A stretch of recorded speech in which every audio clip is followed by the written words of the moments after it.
Hello, and welcome back to another episode of The Content Crowd. My name is Trevor Grimes, and this is a podcast where we like to explore what makes content resonate, from creative habits to point of view shifts to behind the scenes breakdowns and more, so that listeners and also me can stop mimicking others and start making something that truly matters. I want to start off by mentioning that this podcast is sponsored by Scrappy ABM. Scrappy ABM helps build repeatable account-based plays and teaches you and your team how to do it on your own so that you can bring ABM in-house when you're ready. Okay, let's get into it. I am pleased to have my big comeback episode after being gone for 2 months with a great person. His name is Wael Davis. Thank you so much for being here. I'm very excited for you. Yeah, I'm excited for you. I'm excited for me that you are here because I'm super pumped to have you on here.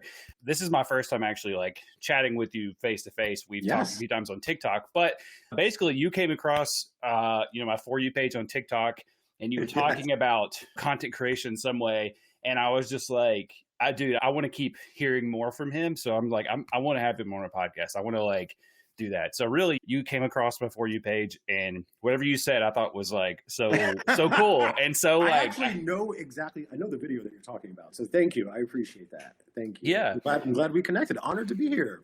Yeah, thank you so much. Yeah, so let's just jump into it. I want you to give everybody a quick rundown of who you are and what you do and what you tell people that you do at parties, because marketing and content is so fun to explain to people who don't do it. So funny story, if I'm out socially, I will tell people that I am a life coach and former attorney general. So that is my party. Do people just quit asking at that point, or do they dig? Okay.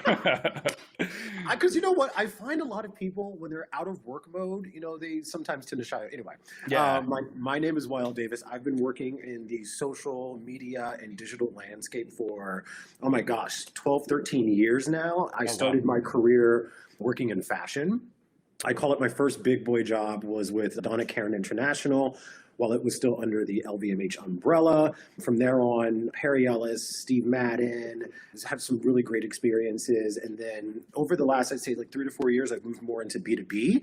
And then I currently work at the National Association of Marketers as the director of social media and communication strategy. And I'm very excited to be here today to talk about content, my favorite subject. Yeah, mine too. I mean, I hate to just glaze over the fashion part, but that sounds, so you're doing marketing for them, you were doing content and things like that?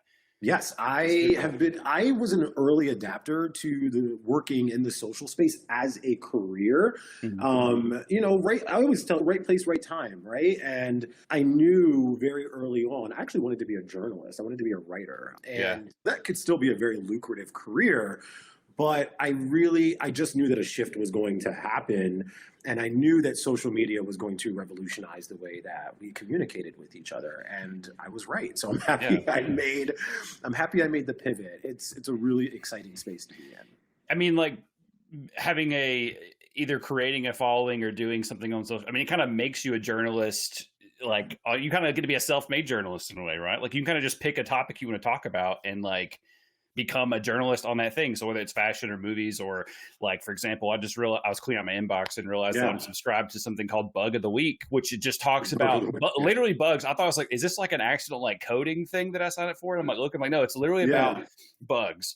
I don't know what at some point I was interested in figuring out what bug was in my house, I guess, and got subscribed to this newsletter. But now that person, this thing I'm got is they're kind of like a journalist and a writer all about just different bugs. So I think being able, growing up, I feel like a lot of us had so many different ideas of what we kind of wanted to be, and social media and the internet kind of let us do those things on our own terms a lot of ways if you take advantage of it. Absolutely. I mean, it's completely democratized and leveled the playing field in terms of what people are able to do for themselves opportunity-wise. Free tools that you're able to utilize with some rules and guidelines, of course, of certain things that you can and can't do. But, I mean, for the most part, think about it. If you wanted to be an actor 30 years ago, you had a very traditional route of which you had to do that, right? Now, you can go online, create your own skits in your own home with your cell phone, and be able to make a living doing that and not have to worry or go necessarily the traditional route. And it's really changed the landscape. And speaking of journalists, I will say, if you look at how podcasts have evolved, how Substack and newsletters and email marketing has evolved, people have really given themselves, the power to be able to communicate subject matter experts. Just like TikTok has kind of become like the documentary go-to platform. That's like where people go to like break cases down and stuff like that. So yeah, no, you're totally right. I love that you brought up Substack, because that was one thing I was going to try to like sneak in to ask, because I realized today that you have one, and like it seems like everybody. I missed the shift. Like, it seems like I sort of like came back and started looking, and everybody is like, go check out my Substack, and everybody has like a Substack now. And I'm like, okay, like I'm very interested in this, but I don't want to get too deep into it. But why are people doing Substacks over just like a blog on like a website? Great question. Substack is sort of, and from my purview, Substack to me feels like it emerged really kind of out of nowhere, like, out of nowhere, but in a really positive way. And I think the emergence was a desire for more long form written content. The world that I live in, I'm constantly looking at how can you get a point across in the most succinct, impactful, and quickest way possible, because I'm looking at it from an impression standpoint of people's habits. Substack, I think, grew out of a desire for people just to want to be able to express themselves in more long form, not necessarily on video. Yeah. And so Substack is really turning into a super powerful hub. I love it for being able to just talk about culture stuff, like maybe some of my favorite books. Last week, I talked about how a lot of the people that I admire in business, were married and into long-term relationships when they were building their empires. And, how does that positively impact our lives? So there's just so many different ways and avenues to be able to look at Substack. And the number one rule that I want to remind everybody about, you do not have to be active on every single platform. Find what works for you the best. Do not feel pressure to cave in. I mean, you could do it all, but you don't have to do it all. There's so many different necks of the woods to be able to. Yeah, for sure.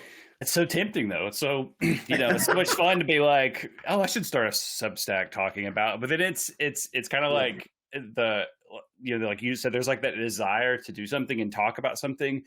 And it's like, if I have a Substack, I'm just going to talk about the same things I talk about on every other platform, like that I talk about on this. Maybe it doesn't need, I don't need to like put myself through something else necessarily. I think it is important to really focus on. I think a lot of times I hear like advice from people from just like watching like videos and stuff like that is like focus on one and get like really good at it. And I think like that is good in practice or in theory, but maybe not always in practice. I think you mentioned like do what you are like what you're good at, or kind of go after what you're good at. You might be really good at like short form videos, and so like maybe LinkedIn isn't like the best place. Maybe like YouTube Shorts and TikTok, or maybe just YouTube Shorts is like where your audience is and the kind of stuff you make. So I think it's good to dabble a little bit in everything, but so you can kind of get that experience and figure out what you like, what you like the most, and what you like to do the most. I agree with that. That's great advice. Yeah. So when we're talking about where to create content and how to create content, what is a philosophy or rule that you live by or try to live by when it comes to creating content? Oh, that's a good question. I would say no effort goes unnoticed. I personally am someone who is more sat in the business corporate end of content creation. And one of the reasons why I started to put myself out there more on social media was because I need to understand the process. I need to be able to understand what it's like to be able to create content from scratch. And obviously you can understand how to do that by doing Instagram and doing a little TikTok here and there, but I've really invested some more time in my spare time to be able to create content myself, because again, I think it's really crucial for me to be nimble and understand all the different nuances of, what are the latest updates? What are the latest tricks of the trade of how the algorithm is working? But my overall philosophy is that no effort goes unnoticed. And every time that you put yourself out there, you are actually giving yourself more confidence and more strength, because it's not easy. I think that's a hard space for a lot of people to personally push themselves out on social media. So Yeah. that's really my philosophy. I look at it more as like an exercise in confidence and helping boost your own personal brand. I know some people hate that term personal brand, but welcome to 2025. That's just the way it is, you know? Yeah. Your personal brand is important. And I think someone described it best. I forget where I heard this, but she was basically saying is that you want people to be able to find you. You want to be findable. And I thought that was like such an interesting perspective. I never thought about it from that perspective. Yeah. Yeah. You know, that's like, you want to be findable, I think is really, I think that's a good piece of advice that like, it's not so much about, I have to start posting on LinkedIn so that I can, you know, I can build all these followers. And so that way I look more attractive, and all that is part of it, like more attractive to like, you know, people that you might be applying for a job, like recruiters, but also just being like findable. I think like, you know, when I'm researching people to be on my podcast, for example, like I try to go find them like everywhere possible. You know, I filmed you on TikTok, and when I sent you over the form, you didn't put your headshot. I thought, oh, he must be on LinkedIn, because I put it in there, if you don't send your headshot, I'll get it off LinkedIn. So it's like, I saw that, because I was like, he'll pull it. Yeah, and I did that. So I went and looked. I was like, oh, he, you know, I haven't added him on LinkedIn yet. That's cool. And then, you know, you were talking like, you know, find me on Instagram. I'm like, okay, so there's a lot of places where I go and find him and see like what he's up to. And I think like, you know, in a way, like it's attractive to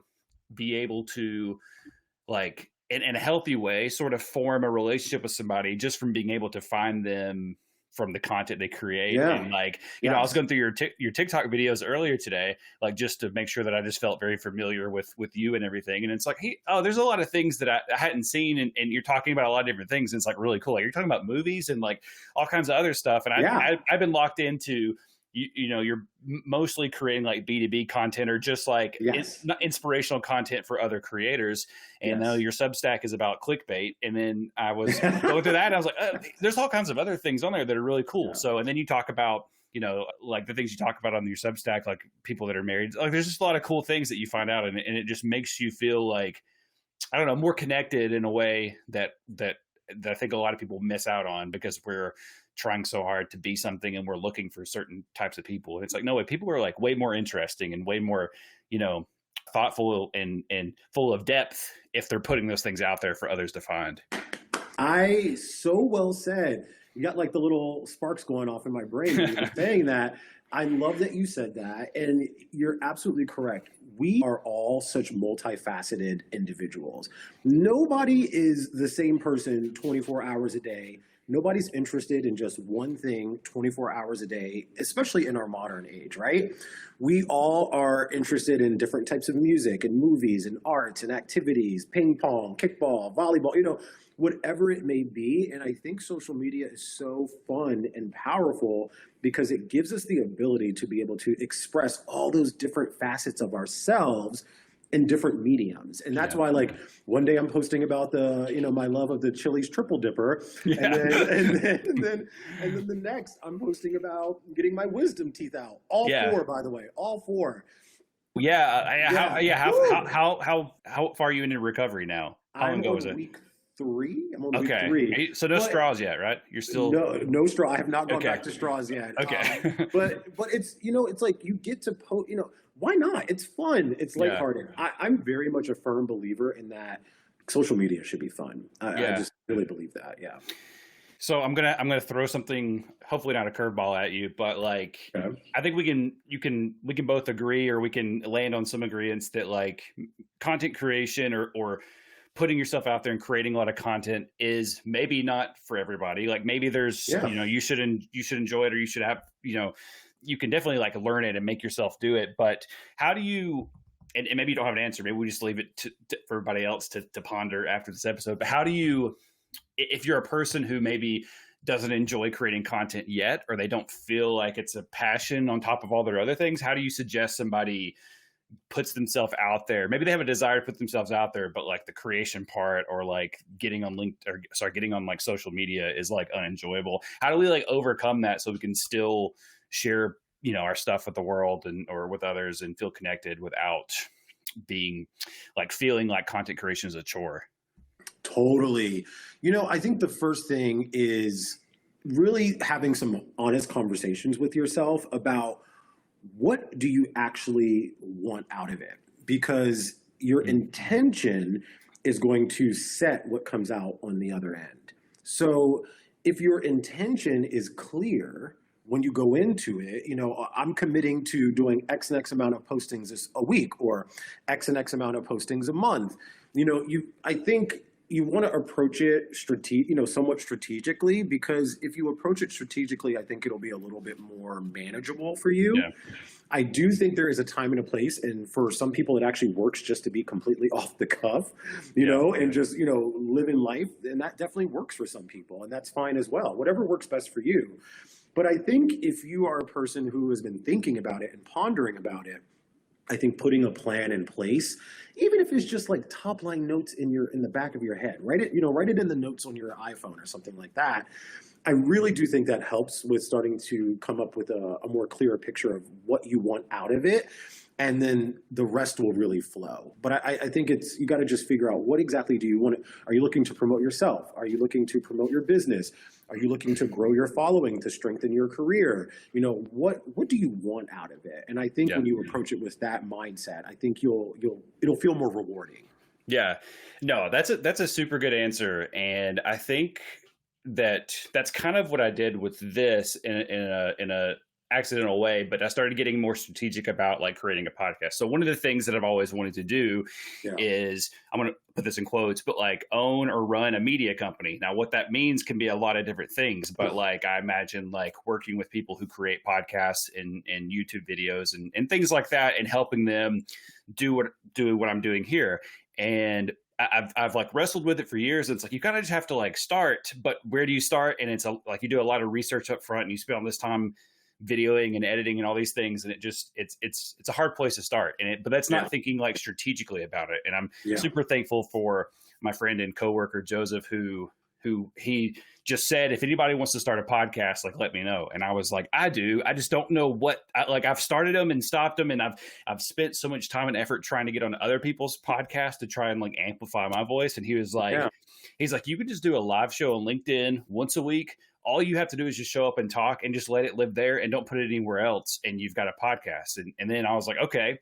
I was like, that seems easy enough. Like, I can start getting guests and put a questionnaire together and put all these things together. And then like, it only took a few weeks before I was like, well, I can start putting on YouTube now. I can start turning that one out, 30 minutes to 45 minutes or whatever of talking to somebody can easily be turned into clips to share. And it becomes this sort of exponential growing of content, but being more strategic about how I was creating content, like, meant for me at least, was eliminating all of the big, like, I don't know, like daunting steps of actually setting up a time to talk in front of a microphone every week, or recording myself and editing it and finding, and getting behind. I don't get behind anymore, because I find somebody who's way more interesting and talented to me, and I just make them talk at me for an hour. So that takes out a lot of the research. I just got to find somebody and send them a questionnaire, and then once this is over, like, this can live on LinkedIn, but I can take the audio from this and just upload it straight to Spotify, or, wherever I can upload it straight to these places and get it sent out. I don't even have to edit it, because, we're just kind of being off the cuff here a little bit, but like, I've got questions to kind of help me go through it, but I can edit it more, or I can turn it into videos. But basically, like, this 1 hour of time that I'm spending a week to get a guest on here and talk, and again, use their talents to make, me seem a lot better, it is turned into, it's exponential growth, where now that it's very strategic and systematic about how I talk with people and upload content. And so I'm creating all this content around this great conversation that I've had. Yes. And every time you do it, it's going to get easier. It just gets easier and easier. Yeah. I mean, I had my first email 2 weeks ago for somebody who wanted to be on the podcast, like, reached out to me. And at first you're like, oh, is this real? And it's like, no, it's like a real person. They own an agency, and it's a legit agency. Like, it's all real. And it's just like, it's very cool. Like, and I mentioned there's a sponsor of the podcast. The company I worked for was like, hey, we like what you're doing, we'll sponsor it. So they actually edit it for me and do it. I just talk and send them the footage, and they do all that. So I'm just saying, like, all those things are possible. Like, dude, having a sponsored podcast, like, was in my mind and so out of reach for so many years, but getting strategic and systematic about how I created it made it easier for me just to kind of come up and do what I do best. I think like I'm trying to relate that to all the things you've talked about, like finding where you live, where you feel the best doing and what you feel the best doing, and then be strategic and build a system around it so it's easy for you to do it. And you could just, show up one time a week and wear the same thing and talk about the same thing and then, go from there. Totally. You're so right. I don't put pressure on myself to have to wear anything crazy. I'm like, I just wear the same stuff all the time. Like it's all good. Yeah. Well, agreed. Yeah. So I appreciate if you're like, cause it's connecting on those things, but we're like, oh, this is kind of what I've been doing. Like I just kind of realized, it's a lot easier when you make things, strategic, when you think strategically about how you, even if it's just like off the cuff, like you having like you've got wisdom teeth surgery coming up. You're like, I can just make video, like I can just live like stream what happens after that, like update that. That is kind of strategic, Totally. And it's funny too, because even myself, someone who's been working in this space professionally for so long, I think I was always I think there's definitely, the early days of social media, maybe like the first decade of it, up until just, the pandemic really changed everything, I think, in terms of how people digest content and how they feel about it on a personal level. I really do think TikTok was such a huge shift. And I think TikTok was revolutionary because I think it really helped finally normalize people making their own content. Instagram is a very specific platform that really does very specific things really, really well. But I think TikTok coming along, I think just added a new exciting element. And I really do think it helped normalize people on an individual basis making more and more content. And I think that's why now I see so many of my contemporaries doing such fabulous work on Instagram, on YouTube, and Substack, and it's really, really inspiring. And congrats to you on all your hard work because it's paying off. Thank you. Well, congrats to you too as well. Yeah, that's definitely the pandemic shift that. I definitely think like it changed the kind of content that one of the things I was watching like somebody talk about YouTube rewinds the other day. And like obviously like the last YouTube rewind was like 2019, everybody was like really upset by it. And then like 2020, they're like, we're not going to do it. And they kind of never came back from it. And it's also like, if you think about if they were going to do a rewind now, like, you've got like a lot of the content that is like MrBeast style or Mark Rober style. But I think like the most popular stuff has become like commentary of people sitting in a place, like whether it's their room or their office, or they're like out somewhere, a lot of it is in your house, like kind of is, it's not as many. I mean, there's still like, I know there's a lot of skits and things like that, but less like big challenges and more of like people just like sitting in their house, like telling you a story or like complaining about something has become like such an interesting thing. And I think like that made like the pandemic kind of push that to the top because that's what all people could do is sit around and complain or make make themselves laugh or whatever, But it made all of us like normalize like just sitting in your room, like talking to a camera or and pretending that your best friend is on the other side, so you can sort of just feel like a human in a way. It might be the only interaction you have that day is just like sit in front of a camera and talk. So exactly. And letting go of perfection. It's impossible. It doesn't really exist. You got to just do it and be comfortable with that. And I think that's why I always stress to people is that it should be fun. If you feel like social media is maybe triggering you or making you feel some type of way, always utilize the not interested buttons. They work. And only engage with content that brings you joy. Yeah. And you got to train your algorithms to do that. And as soon as something comes across your screen that you're not into or that, is not a subject you want to see, don't engage with it. Don't forward it. Stay focused on the content that you're seeing that makes you feel good and that makes you feel joyful, because it'll really reshape your experience when you're online and make it overall much more positive. Yeah.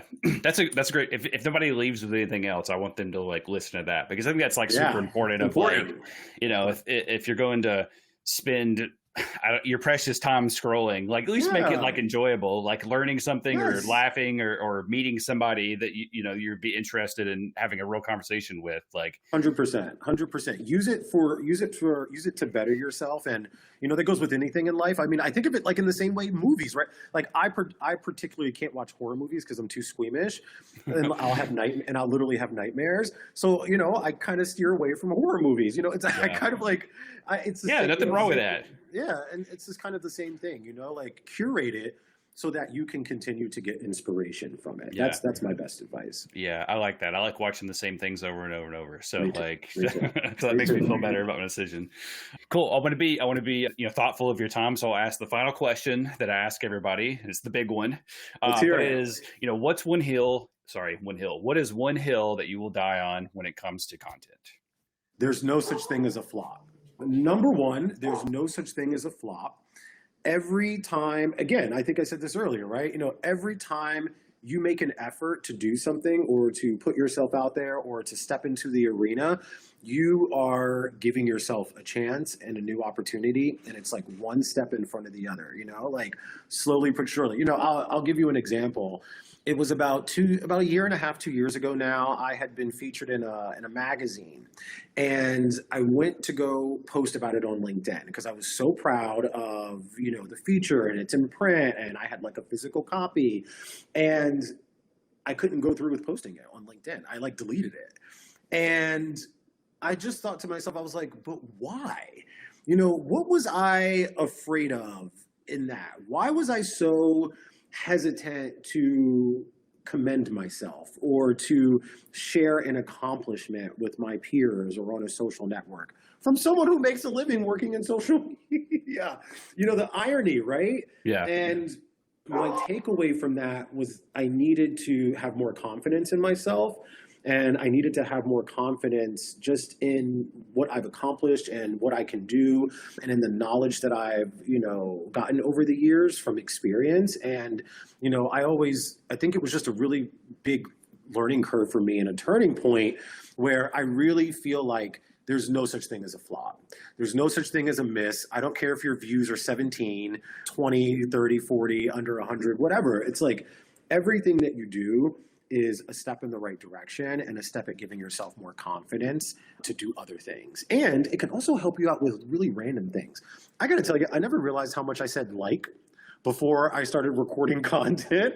Oh, and man, now, you can't imagine. Yeah, there's right. You never realize that's also helped me become a more succinct professional speaker. If I'm in meetings or I'm talking with people professionally, it's helped me to become more focused and think about how I talk. So again, it's all there. The blessings are all there. You just got to look for them. You just got to look for them. Yeah. I want to come off the end of that and be like, it is all the years that I've thought that I've been really good at hiding and masking my accent as best as I can, and then I start listening to myself do more like these podcasts and stuff, and I'm just like, oh, look, I did a few solo episodes, so I was talking a lot, and I was like, oh man, like come on, like you've tried so hard over the years. So definitely after you start recording, you start hearing yourself back. Yeah. Like, oh man. But also I appreciate what you said about like it's not being a flop, and it's all about building that confidence and putting that out there. And I want to lead like in that with what you said to me before we got on the podcast, which was be kind to yourself. And I think that's a big thing of like, put it out there. Like, yes, like you might feel a little cringe or a little scared, but like put it out there. And I mean, the best case scenario, like somebody sees it and it's really meaningful and it helps them out. And it's not even the worst case scenario, but it's like the next level down is that nobody sees it at all. And you were so scared to put it out there and it kind of didn't have any, I mean, that's what's kind of so good about, starting out and having a small following or not have, like, you can post things and you can test things out and see what works. And nobody's going to remember if you posted something that unless you say something like super controversial, but if you're just putting your normal content out there and something doesn't go well, I mean, I've had like 5 or 6 of the same posts that I keep trying to rewrite and redo, and all of them do bad because I think it's such a good idea, but they just keep doing bad. I don't know why yet, but I'm just going to keep trying it. And keep doing it. Somebody might see it and somebody might not. But going back with when I was talking about going through your TikTok today, I was like, there's all kinds of things that I missed, that I didn't see, but I'm sure you've got a sect of your audience or followers that are really digging like your movie stuff, and they don't know about your wisdom teeth, but I know about your wisdom teeth. So yes. There's so many people out there. So totally. And I always say, and we were talking about this earlier when we were prepping for the interview, is we got to be kind to ourselves. We got to stop being so hard on ourselves. Life is tough enough as it is and deals with its own challenges. We all have really busy lives with family and spouses and personal lives and all those things. We all got a lot going on. And the best thing that we can do for ourselves is to be kind to ourselves and to positively encourage ourselves. And this is coming from someone who can be very tough on himself. But you gotta check yourself when it happens and keep going, because I guarantee also too, something that people always got to remember, there's always people interested in the same things that you're interested in. You just got to keep putting yourself out there so that you can connect with them. That's the key. Yeah, absolutely. Yeah, I don't even want to say anything. I just want to say I agree. Like, I want to end on this because that was such a high note and such a good piece of advice. So I just want to end this and say thank you so much for being here. And thank you for everybody that's watching and listening. I've been Trevor Grimes, and this is my amazing guest, Wael Davis. Thank you so much for coming on here. Thank you, Trevor. And so congratulations on everything. You're doing a great job. And I can't wait to continue to tune into the podcast. Thank you for having me. Yeah, maybe you come back another time. Let me know when you've got some 3 days. You can come back. I think people would love to hear you talk because you speak very well and you have a lot of great things to say, and I want to keep hearing from you. So thank you. I appreciate that. You have a great day, man. You too. Thank you so much. All right. Bye.